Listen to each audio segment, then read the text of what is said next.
क्या प्लान है? इनका मंसूबा ये है कि मस्जिदुल अक्सा की हिफाजत और इंतज़ाम या सरपरस्ती है उर्दन एक इस्लामी मुल्क के पास। उनसे लेकर ये सारा कुछ यहूदियों को देना चाहते हैं। और ये बात मैं नहीं कह रहा हूँ, ये बात बरतानिया का एक अखबार जिसका नाम मिडल ईस्ट आई है, उसने एक इन्वेस्टिगेटिव रिपोर्ट शाया की है। इसने खबर क्या लिखी है?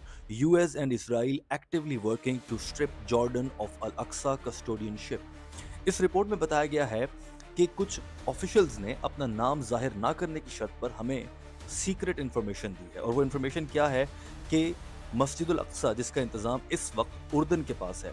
थोड़ा सा अगर आप सोच रहे हैं कि उर्दन के पास क्यों है, तो मैं आपको बता दूं कि उर्दन इसराइल या फ़लस्तीन का एक नेबर कंट्री है, सरहद जुड़ती है इनकी उसके साथ। और 1924 में, आज से तकरीबन 100 साल पहले, एक मुआहदा हुआ था जिसके तहत मस्जिदुल अक्सा का इंतज़ाम जब सल्तनत उस्मानिया का खात्मा हुआ था तो उर्दन के हवाले किया गया था बाकायदा एक अग्रीमेंट के तहत। और आज तक ये उर्दन के पास है, मगर अब ये छीनने की तैयारी है। ये मंसूबा ये है कि ट्रंप इंतज़ामिया और नेतन्याहू इसराइल के वज़ीर आज़म मिलकर चाहते हैं कि इक्वल एक्सेस दी जाए, बराबरी के हुकूक दिए जाए मस्जिदुल अक्सा में यहूदियों को भी। इसके अलावा इसमें वो क्या-क्या कर सकेंगे?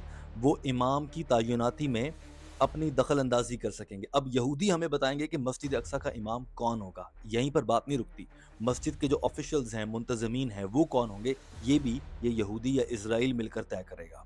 आगे चलें, आप हैरान रह जाएँगे। वो कहते हैं कि जुम्मे के खुतबे में क्या बात करनी है, ये आपको इज़राइल या यहूदी बताएँगे। मस्जिद अक्सा के जुम्मे के खुतबे में क्या बात होनी है। और तो और ट्रंप क्या चाहता है, वो कहता है कि मस्जिद अक्सा को, चूँकि ये मुसलमानों की अलामत है, मस्जिद है, मस्जिद अक्सा कहलाती है, इसको बदल देते हैं। क्योंकि ये यहूदियों के लिए भी अहम है, ईसाइयों के लिए भी अहम है, मुसलमानों के लिए भी अहम है।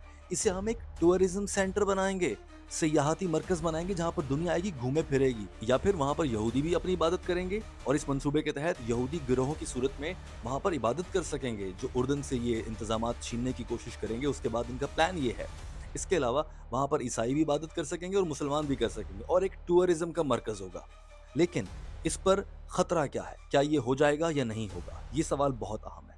इसका जवाब मिल जाता है आपको 2 बातों से।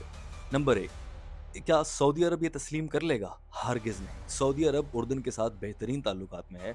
गो कि आपस में कुछ झगड़े-वगड़े चलते रहते हैं, लेकिन इस मामले पर इसी खबर के मुताबिक सऊदी अरब के ज़राए ने कहा है कि आप एक ऐसी आग को छेड़ेंगे ये मामला छेड़कर, जो कभी काबू में नहीं आएगी। दूसरी जानिब से खतरा किन ममालिक से है? 2 गद्दार इस्लामी मुल्क, बहरीन और यूएई। ये पहले ही अब्राहम अकॉर्ड का हिस्सा हैं, जिसके तहत इन्होंने इसराइल को सबसे पहले एक मुकम्मल आज़ाद रियासत तस्लीम कर लिया था।